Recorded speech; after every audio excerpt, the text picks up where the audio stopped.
Third time's a charm, right? 2 incompletions. Had to have it on third, and they got it. Yeah, they stuck with it, weren't daunted at all, and picked it up. Watch left, watch left, watch left. They'll put 2 receivers left, 2 to the right.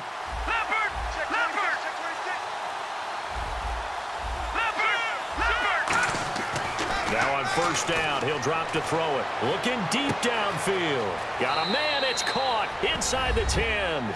And he is into the end zone for a Denver touchdown.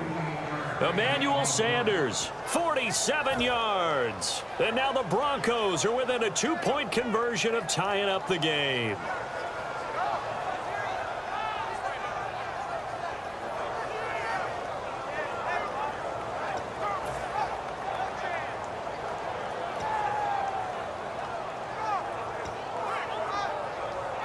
So now a big play here as the Broncos will line up to go for 2. Let's go! They'll look to throw. This will be caught at about the 6. And he'll get into the end zone as the 2-point conversion is successful.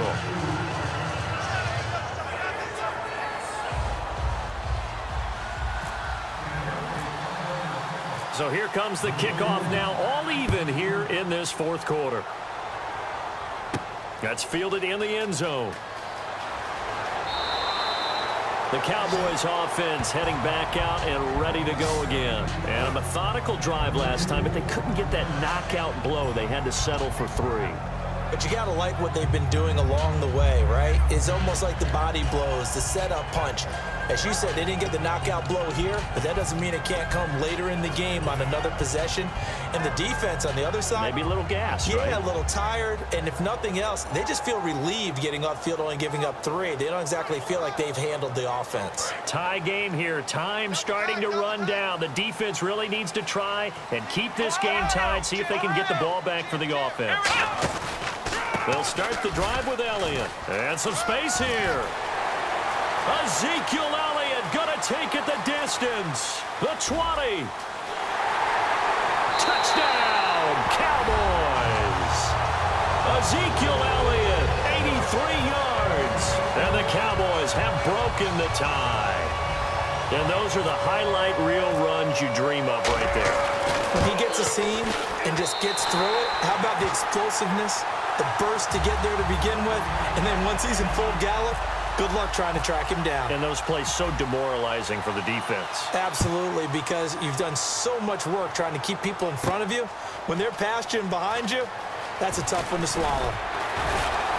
And in hindsight, probably should have stayed where he was, as he'll only get back to the 16-yard line. So the Broncos coming out now. And they're going to need another score. Got one last time, but still down here. When you're playing catch-up, every possession becomes crucial, doesn't it? It's vital. Get back out on the field, punch it in the end zone again. They know it's not easy, but what they do have going for them, they did score the last time. They think they've got a good formula working. And what about the defense? Well, now you're just saying to yourself, okay, we gave up a score last time. What adjustments do we need to make to slow them down now and get the ball back for our own offense? Is it more pressure? Is it more zone? What do they have to do? They're trying to figure that out themselves. We'll see if they can figure that out right here.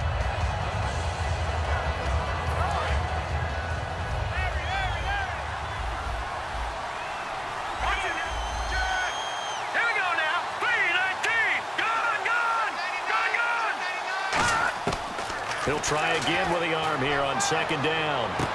Throwing right side, that's complete. Demaryius Thomas. Past the 20. And all the way home for a Broncos score. Demaryius Thomas, 84 yards. And the Broncos are an extra point away from tying the football game. Love the excitement we've got going here. If they just scored the touchdown, they're down by 1. How much fun is it now to figure out the possibilities? Kick the extra point and tie it. Go for 2 if they're really feeling in a gambling mood. What do you do in this situation? I think you kick the PAT. Yeah, I do too. Kick it, get my defense ready, and try and stop them one more time. That'll be taken in the end zone. And the decision to bring it out is going to cost him about 7 yards all told as he's taken down back shy of the 20. Here's the Dallas offense now heading back out onto the field. And coming off a one-play drive that was so deflating for the defense, what's their mentality? How do they rally here and stop this offense? Well, hopefully there's some determination that sets in because they weren't ready to go on the last one. Give all the credit to the offensive guys for getting it done, but to allow a run of that length, that's just not being prepared. So now, are they determined? Are they ready to read their keys and make the proper plays? And we'll see how determined they are. And that's exactly what you want on a first down run. Pick up 5 yards, bring up 2nd and 5. The defensive line, though, they've got to figure out a way to out-leverage the guys up front because the offensive line is winning at the point of attack. And he is going to lose yardage here. That'll go as a loss of 5. And it'll be 3rd and 10. So while the offense has had a big day, no one on that side of the ball is excited about seeing a loss like that. Their goal, to make every play positive. And when you have a bad one like that, your next goal is to not let it spiral into more. So here we go now. An extra defensive back in there on 3rd and 10. Now a shotgun snap as they'll look to throw. He completes it to Bryant. And he will have a first down as they get him to the ground at the 37. Quarterbacks love slant routes because the receivers are breaking right into their line of vision, and receivers love them as well because they're getting the ball on the move and able to catch it and try and get upfield and gain additional yardage. And now a first down following that long gain. They go back to Elliott. He's been busy. And that play went nowhere. Losing yardage. It'll be back at the 36. It's a loss of 2 there, bringing up 2nd down. Now whistles come in. We're going to get a timeout here by the offense. It's just their first. They've got 2 more to use here in the final stages.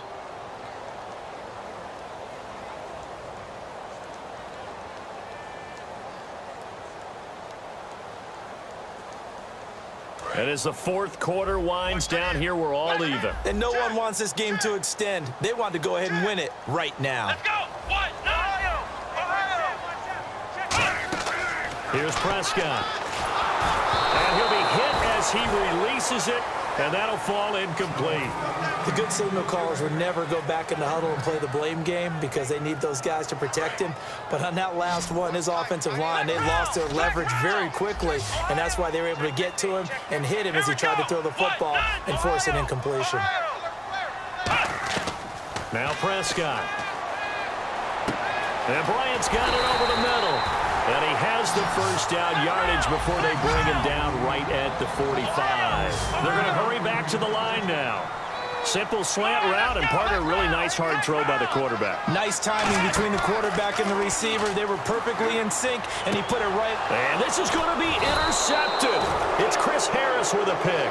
And his guys are going to take over at the 31-yard line. The Bronco offense now set to come back out onto the field. They have a little bit of time here to get into field goal range. Not much. A tie game, you don't want to do anything crazy, right? I agree with you on that one. Risk-reward, okay? If you go for it, what is the absolute reward on this? But the risk is probably greater. Run the clock out, get to overtime, and try and win it there. All right, we'll see if they do just that. They come out 5 wide, 3 of them to the right side. And he motions the wide receiver.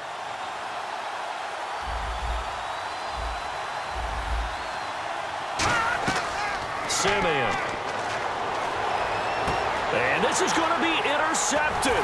Picked off by Morris Claiborne. And the return stops at the 39-yard line. And now Dallas gets set to take the field. They are already in field goal range. Let's see how they want to play this, Charles. And I have a feeling I know how they want to play this already. Run the football to the hash mark that works best for their kicker. They already have the field goal unit lined up, ready to run out there and go get it done. They practice this. They understand the situation. And with that amount of time, now hold everything here. We're going to get a timeout by the offense. That'll leave them with just 1 remaining in this 4th quarter of play.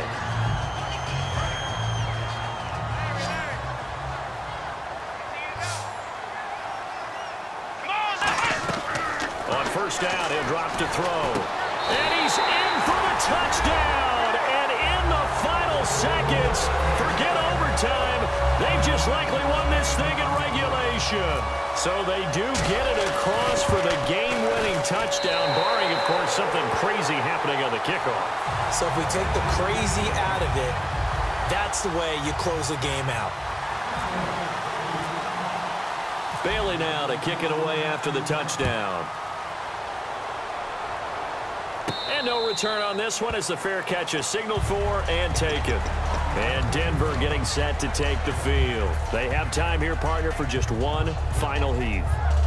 And I have to look at it from the defense's perspective here. We know what they're going to do on offense. The Hail Mary, try and get guys down there and throw it in the end zone, tip it around and catch it. You've got to have guys back there to defend that, but also you can't allow the quarterback as much time as he wants to set up and throw it. Maybe you bring a little extra pressure to make sure he gets rid of it quicker. A little bit of a cat and mouse game. We'll see if they bring that pressure. Well, going into the final play of this game, they knew that they needed some type of a miracle there at the very end, but they couldn't get it done. However, we were treated to really a spectacular affair.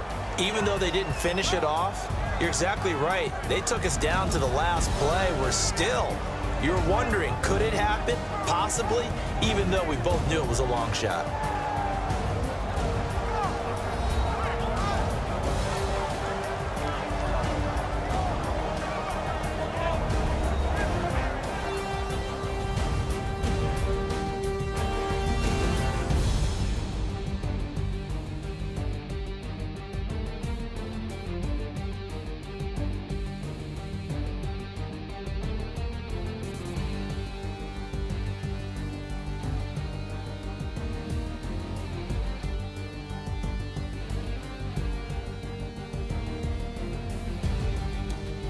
So that'll do it. For my partner, Charles Davis, and the best darn crew in the industry, I'm Brandon Gaunt. This has been a presentation of the NFL on EA Sports. It's a win for the Cowboys as we sign off and say so long from Arlington.